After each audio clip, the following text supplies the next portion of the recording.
चंपारण उदय news से मैं उदय कुमार सिंह चौहान आपका स्वागत करता हूं। अभी हमें मुजफ्फरपुर जिला के अंतर्गत फुलवरिया गांव के बगल में यहाँ पे हमारे साथ हैं भागीरथ ठाकुर जी।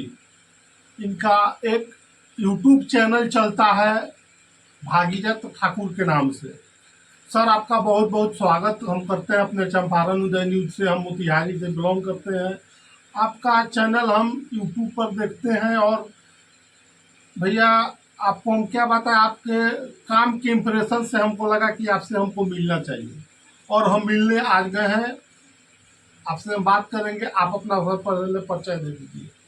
सबसे पहले आपके चैनल के तमाम उन व्यूअरों को हमारे तरफ से नमस्कार, आदाब, सलाम। और आप हमारे यहाँ आए इसके लिए आपका तहे दिल से स्वागत है। मेरा नाम भागीरथ ठाकुर हुआ। हमारा यूट्यूब पर 2 चैनल चलता है। एक भागीरथ ठाकुर के नाम से ही चलता है जिस पर नवजल वगैरह का या ये राजनीतिक चीज़ों की जो विशेष तौर से जानकारी होती है उसको देते हैं।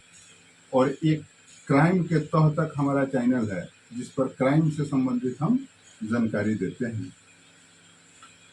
भागीरथ जी, आप हमको एक चीज़ बताइए कि जो नीतीश कुमार की नल जल योजना है, पिछला बार अनुरक्षक कोई था, अभी हटा दिया गया है। फिर सरकार से जब कोर्ट हाई कोर्ट में केस भी उसका चल रहा है, और उस विषय पर आप क्या कहना चाहते हैं? देखिए, हम आपको यह बतला दें कि नल जल योजना की जो शुरुआत हुई और अनुरक्षक का जो बहाली हुआ, तो अनुरक्षक का बहाली हुआ, अनुरक्षक कार्य करने लगे। एक लेटर के माध्यम से 1153 लेटर के माध्यम से अनुरक्षकों का चयन वार्ड सभा के द्वारा करवाया गया था जी।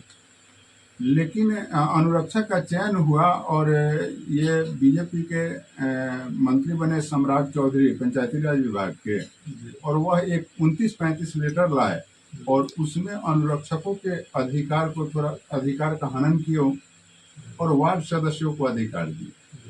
लेकिन वार्ड सदस्यों को भी अधिकार दिया, अगर वार्ड सदस्य को ही परमानेंट कर देते तो ये ठगी नहीं कहा जाता। लेकिन वार्ड सदस्य को 5 साल के लिए ही बनाना, ये तो ठगी है।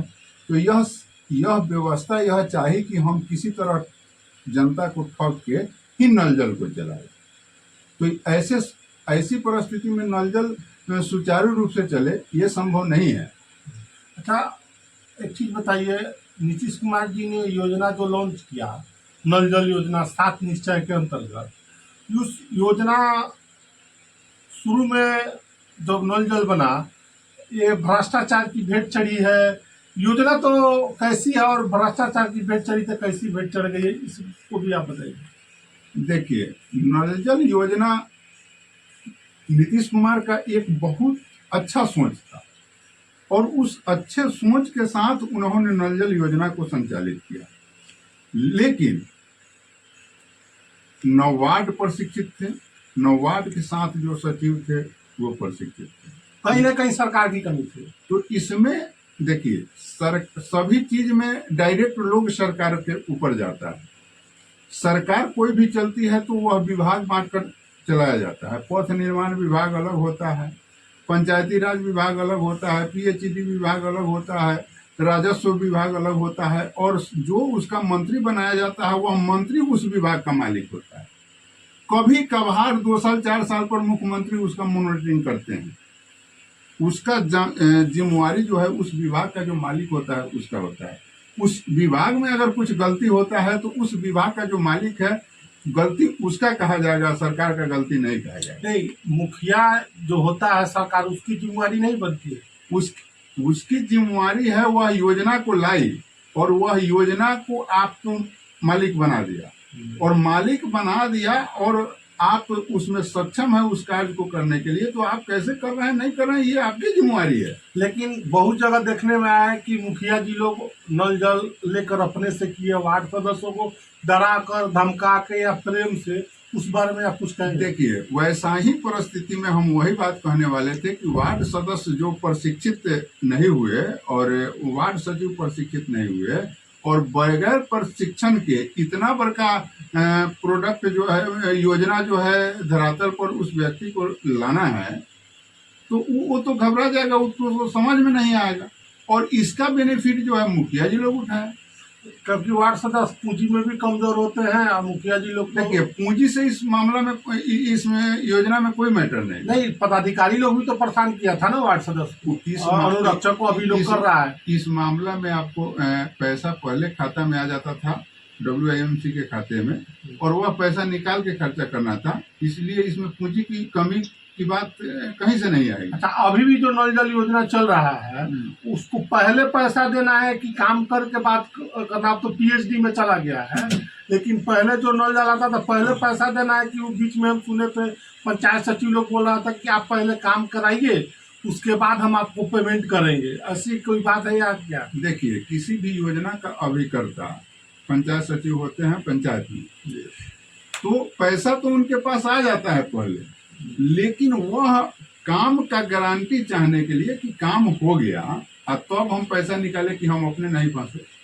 नहीं, इस वजह से वह बात कहते हैं कि काम कराइए तब हम पैसा देंगे।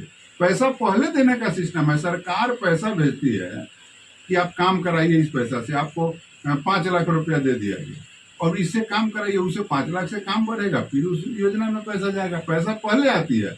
लेकिन पंचायत सचिव लोग यह चाहते हैं कि हम ठेकेदार का पूंजी ही फंसवा के और काम करवा के हम बाद में पैसा दें। अच्छा, कहीं ना कहीं सरकारी पदाधिकारी भी चाहते हैं कि आप हमारे हिसाब से चले, न कि अपने हिसाब से चले। देखिए सभी सिस्टम है और सभी जगह आज के डेट में जो भ्रष्टाचार का जो सिस्टम है, ये आज ही नहीं, ये तो सदियों से चला रहा है। तो यह भ्रष्टाचार को मिटाना इतना आसान चीज किसी भी व्यक्ति के लिए नहीं है। एक आदमी ईमानदार हो जाने से ये भ्रष्टाचार नहीं मिटेगा, और जिस व्यक्ति के हाथ में जो जिम्मेवारी दिया जाता है वही भ्रष्ट हो जाता है। अच्छा, एक चीज बताइए, नल जल अभी बहुत जगह बंद पड़ा हुआ है, अभी PhD में जा रहा है, उस बारे में आप क्या कहेंगे? बहुत सारा जो वार्ड सदस्य लोग हैं या अनुरक्षक है, उस बारे में आप बताइए। देखिए कुछ नल जल नहीं बंद हुआ है, 90% आज भी नल जल सुचारू रूप से नहीं चल रहा है। उसके पीछे कारण, और सरकार को उसका रिपोर्ट दिया जाता है कि आपका नल जल सही से चल रहा है, जो अधिकारी हैं, कारण कि सभी अधिकारी जितने नल जल योजना का जो सिस्टम है उसमें जितने लोग संलिप्त थे उस कार्य योजना में, वो सभी लोग भ्रष्टाचार में शामिल हैं। और उस भ्रष्टाचार को छिपाने के लिए ये लोग सरकार को गलत रिपोर्ट करते हैं, और सरकार रिपोर्ट देखती है। सरकार कहाँ कहाँ जाकर के देखेगी भाई? तो सरकार रिपोर्ट देखती है और उस रिपोर्ट में जो है 90% ये लोग बतलाते हैं कि योजना सही रूप से संचालित हो रहा है, लेकिन सच्चाई यह है कि 90% योजना आज भी सही से संचालित नहीं हो रही है, 10% योजना ही सही से संचालित हो रही है। इसका मात्र एक कारण है कि वार्ड सदस्य और अनुरक्षक भूमिदाता में झगड़ा लगाना। अगर 2000 रुपया के मंथली पर कौन बेवकूफ होगा जो 2000 के मंथली पर काम करेगा? एक भरोसा से एक पढ़ा लिखा आदमी, matric pass, inter pass, BA pass, MA pass तक के लोग जो हैं इस नल जल योजना में काम करने के लिए अनुरक्षक में अपना चयन करवाए, और वो जानते थे मात्र 2000 रुपया महीना है, और ये इतना बड़का विद्वान लोग उस 2000 के महीना पर काम इस आशा और लालसा के साथ शुरू किए कि ये आज न कल सरकारीकरण हो जाएगा, सरकारीकरण जब हो जाएगा तो हमको एक सम्मानजनक पे मिलेगा जिससे हमारा परिवार चलेगा। अगर इसमें कोई ड्रामा करवाता है, इसमें कोई ड्रामा करवाने लगा, इसमें बीच बीच में तरह तरह का व्यवस्था ला करके और इसको छीन भिन करने लगा, तो मानसिकता यह, देखिए गठबंधन की सरकार होती है, तो मानसिकता यहाँ यह था बीजेपी का कि हम किसी तरह जदयू को नर्वस करें। यह ड्रीम प्रोजेक्ट कहते थे नीतीश कुमार, और मंत्रालय चला गया बीजेपी के हाथ में, और बीजेपी चाहती ही नहीं थी कि यह योजना गरीबों के लिए चले, कारण कि बीजेपी गरीब का पार्टी ही नहीं रहा है, और गरीब अगर उसको वोट देता है तो वो महामूर्ख है, गरीब का पार्टी ही नहीं है बीजेपी। एक चीज बताइए हमको, PhD में नल जल हो गया है, अभी हम भी नल जल चलाते हैं, लगभग 1 लाख से 1.5 लाख रुपए लगा चुके हैं। अब पीएचडी में चला गया, वो पैसा रिकवरी होगा कि नहीं होगा, इस बारे में देखिए, पैसा पीएचडी आपको रिकवरी नहीं करेगी। पंचायती राज विभाग में आप काम किए और किसी भी सिस्टम से आप किसी के प्रभाव में आकर के अगर आप काम, मैंने आपको कोई खर्चा करवा दिया, तो लीगली प्रोसेस से आपके कागज का क्या पोजीशन है, आप किस पोजीशन से पैसा है नहीं या खर्च कर दिए, जबकि इसमें WIMC के खाते में पैसा रहेगा तभी आपको खर्च करना है, निकाल के खर्च करना है। लेकिन लोग तो, वार्ड की जनता तो वार्ड सदस्य और अनुरक्षक से ही पूछेगी ना कि आप, लोग कहता है कि पैसा है आप खा गए, नहीं करते हैं, इस बारे में भी आप बताइए। देखिए, लोग क्या कहता है, लोग इस सच्चाई को नहीं जानते। जनता कहता है, जनता को उससे मतलब नहीं है। जनता तो कहता है कि नल जल बंद है, काहे बंद है, सरकार आपके खाते में 48,000 रुपया भेज रहा है। देखिए, नल जल चलने के लिए एक व्यवस्था बैठाई गई है कि वार्ड क्रियान्वयन समिति के जो अध्यक्ष हैं उनको हर 15 रोज पर, महीना में मैंने 15 रोज पर एक WIMC का बैठक कराना है। ये तो कहीं नहीं होता है, ये होता नहीं है, यही तो दुर्भाग्य है ना। जो सरकार सिस्टम लाती है, सरकार उसमें एक अनुसरवन समिति बनाती है कि जो समाज के लिए जो चीज उपयुक्त है उस समाज के लोग अनुसरवन समिति में रहेंगे और वह चीज जो है सुचारू रूप से जनता को प्राप्त होगी और जनता इस चीज से अनभिज्ञ हो जाता है। और जो प्रतिनिधि होते हैं वह लालच में जो है उसको सच्चाई से अवगत नहीं कराते हैं, और न कोई मीटिंग होता है, न कोई प्रोग्राम होता है, और सारा कागज में फॉर्म पूरा कागज पर फॉर्म पूरा होता है। यही तो भ्रष्टाचार का बैठना है। वो चाहे 200 रुपया ही भ्रष्टाचार हो, चाहे 2000 हो या 2 लाख हो, भ्रष्टाचार तो भ्रष्टाचार है। अच्छा, एक चीज है, जब पीएचडी में नल जल चला गया है तो उसमें सरकार या पीएचडी वार्ड सदस्य को अनुरक्षक रखेगी, जो पहले से कार्यरत है उसको रखेगी, इस बारे में कुछ दिशा निर्देश अभी सरकार के तरफ से प्राप्त है कि नहीं है? देखिए, अभी विगत कुछ दिन में आप देखे होंगे पेपर के माध्यम से यह बतलाया गया कि जो वार्ड मैंने पंचायती राज विभाग का जो संकल्प है, उसी संकल्प के आधार पर यह तैयारी कर रही है। जो भी पंचायती राज विभाग से जो नल जल योजना 58,000 गए हैं पीएचईडी विभाग में, उस 58,000 योजना पर पीएचईडी विभाग यह व्यवस्था कर रही है कि पंचायती राज विभाग का जो नीति निर्धारण है उनका जो 29-35 लेटर है उसी को मान रही है। और 29-35 लेटर यह कहता है कि समानता वार्ड सदस्य ही अनुरक्षक होंगे, और वही बात जो है पीएचईडी विभाग भी कर रही है। हालांकि अभी पीएचईडी विभाग जो है से पारित नहीं हुआ है यह चीज, पीएचडी विभाग स्वीकृति लेने के फिराक में, तो अभी उसमें मंत्रिमंडल में उसका जो विस्तार होगा, चाहे उस पर जो चर्चा होगी, ये सब अभी नहीं हो पाई है। लेकिन ये लोग पीएचईडी विभाग के लोग तैयारी कर रहे हैं कि वही पंचायती राज विभाग का जो नीति बना है 29-35, उसी नीति को हम लगा। एक चीज बताइए, पीएचडी विभाग में एक पंप ऑपरेटर अनुरक्षक का महीना 5,000 है और पंचायती राज विभाग में 2,000 है। इस मुद्दे पर आप क्या कहेंगे? ये जो निकल करके घटनाक्रम सामने आएगी, तो ये घटनाक्रम देखिए, पीएचईडी विभाग जो काम करवा रहे थे वह ठेकेदारी प्रथा पर था, और पंचायती राज विभाग से जो चयन हुआ, इस चयन में सरकार फंसी हुई है। भले आप अपने शक्ति से आप किसी को नष्ट कर दीजिए, कारण कि हम आपको एक बात बतला देना चाहते हैं कि शक्ति का क्या पावर है। एक ही केस होता है चारा घोटाला का लालू यादव पर, और उसी केस में जगन्नाथ मिश्र होते हैं, तो जगन्नाथ मिश्र को रिहाई कर दिया जाता है, लालू यादव को सजा कर दिया जाता है। तो जगन्नाथ मिश्र को रिहाई क्यों कर दिया जाता है? कहीं ना कहीं सिस्टम में दोष है। सिस्टम में दोष नहीं है। 95% जज जो है ब्राह्मण समाज से होते हैं, और इस वजह से जो है जगन्नाथ मिश्र को जातिवाद करके रिहाई कर दिया जाता है। और जो है लालू यादव जो है, इनका विरोधी होता है बीजेपी। तो बीजेपी विरोधी होता है, तो यह तो भारत के प्रधानमंत्री या भारत में सरकार है, तो यह तो मजबूत हो गया। और कोई भी सुप्रीम कोर्ट का जो सिस्टम है कहीं ना कहीं से सरकार से प्रभावित होबे करती है। तो इस वजह से लालू यादव को सजा होता है। और तो आपके कहने का तात्पर्य था लालू यादव ने कुछ घोटाला और भ्रष्टाचार नहीं किया था।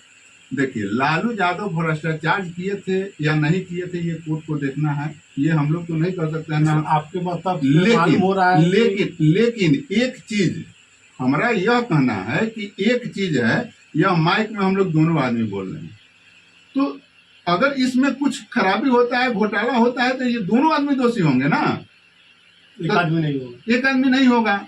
तो हमारा यह कहना है कि घोटाला हुआ कि नहीं हुआ उससे हमको मतलब नहीं है। हमारा मतलब है कि एक ही केस हुआ तो जगन्नाथ मिश्र यहाँ कहाँ हो गए और लालू यादव को सजा क्यों हो गया। अब वही जज एक बार लालू यादव को भी बरी कर देता है, वही जज फिर लालू यादव को दोषी ठहरा देता है जब सरकार बीजेपी की होती है। तो यह चीज जो है व्यवस्था में दोष है, जिस दोष को हम लोग के जैसा साधारण आदमी हम लोग तो आवाज उठाते हैं। अच्छा, एक चीज बताइए, नल जल अनुरक्षक और वार्ड सदस्य के लिए अंतिम सवाल कि सरकार को इस पर आपके हिसाब से क्या करना चाहिए। देखिए, जब तक एक अस्थाई वह अनुरक्षक हो या पंप ऑपरेटर हो या उसका कोई भी नाम रखे गवर्नमेंट, अगर नल जल पर कोई एक अस्थाई व्यक्ति की नियुक्ति नहीं होती है तब तक योजना यह चलने वाली नहीं है। पीएचडी लिया तो पीएचडी भी सक्सेस नहीं होगी क्या चलाने में? बहुत सारा दिक्कत है नल जल चलाने में, कहीं लीक हो रहा है, कहीं ट्रांसफार्मर नहीं है, कहीं स्टेबलाइजर दौड़ जा रहा है, कहीं पाइप फट जा रहा है। कोई भी सक्सेस नहीं होगा भैया ये 2000-4000 के ड्रामा में। ये ड्रामा है। सरकार को, मंत्री को जो है लाखों रुपए अपना जीवन जीने के लिए चाहिए और एक 8 घंटा 16 घंटा ड्यूटी करवा के एको दिन छुट्टी नहीं है, उसको 4000 दीजिएगा, उसका बाल बच्चा जी लेगा। 2000 भी तो आपको मिला, 2000 तो आपको मेहंदे का मिलता है। पीएचडी विभाग का बात कर रहे हैं कि 4000 पीएचडी विभाग ही तय किया और वो ठेकेदारी पड़ता पर। आपको पंचायती राज विभाग में यह 2000 रुपया था, तो एक बात है कि वह एक अलग नियमावली से उसका व्यवस्था है। उस नियमावली के आधार पर आप कोर्ट में केस करते हैं। सबसे सर्वप्रथम जो है इसका व्यवस्था बैठा, हम लोग कोर्ट में केस किए हुए हैं जिसमें हमारा भी केस है। हमारे तरफ से 3-4 केस अभी तक हाई कोर्ट में दायर किए गए हैं, जिसमें छपरा जिला के लोग भी हैं, वैशाली के लोग भी हैं, तमाम लोग हैं जो हमारे साथ हैं। पहले कम लोग आए तो पहला केस जो हम किए तो उसमें 17 आदमी हुए, दूसरा का केस किए उसमें 22 आदमी हुए, तीसरा का केस किए उसमें फिर 33 आदमी हुए, फिर एक चौथा केस हुआ। तो इस तरह से मैंने ग्रुपिंग बढ़ करके, और केस में जो भी केस हो रहे हैं, हम जो भी केस करवाए हैं नोटिस में ही पेमेंट हुआ। तो अगर लीगली प्रोसेस नहीं है, हमारा चुमन जी जानते हैं, चाहे उस पर तमाम वीडियो बना, जो नोटिस मात्र में ही जोड़ करके पेमेंट विभाग को देना पड़ा। तो अगर आपको अधिकार आपके पक्ष में कानून नहीं रहता तो ये जो बहाली है पंचायती राज विभाग से जो वार्ड सभा लगा करके किया गया है वह लीगली बहाली है, और उसको सरकार को पावर नहीं होता है हटा। वार्ड सभा अंतिम सभा कहा जाता है और राजनीति का कौ वही है, और वार्ड सभा से जो पारित हो गया उसको सुप्रीम कोर्ट नहीं काट सकता है। और ये सरकार तो बिहार सरकार है, ये तो साधारण मंत्री है।